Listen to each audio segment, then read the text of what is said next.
Good day mga kabayan, mga kaibigan. Nandito tayo ngayon sa may Amiri D1 kung saan makikita natin yung ang mga parada ng camel kung saan nangyayari ito tuwing alas 8 ng umaga at alas 4 ng hapon.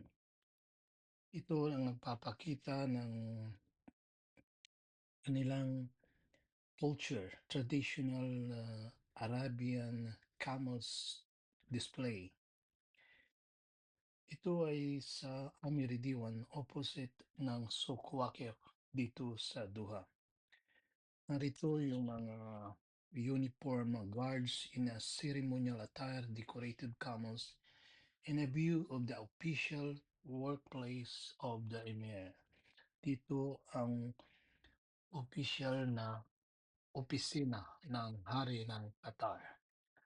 The procession features camels adorned with a colorful traditional textile, offering a glimpse into Qatari heritage.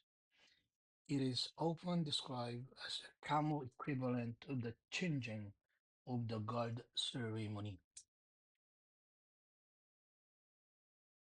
Ito ngayon, ang ganda ng view dito ngayon kasi malamig ang view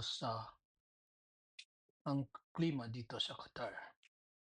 So, yung nakatub na yan, na siya yung nagmamando sa mga camel, sa mga Ameriguard. Ayan, siyang nagmamando dito sa may harapan ng Emery Guard. Nakikita nyo ang ganda ng view dito ngayon along Corniche area. Okay, salamat po hanggang sa muli. Salamat sa panonood. Thank you.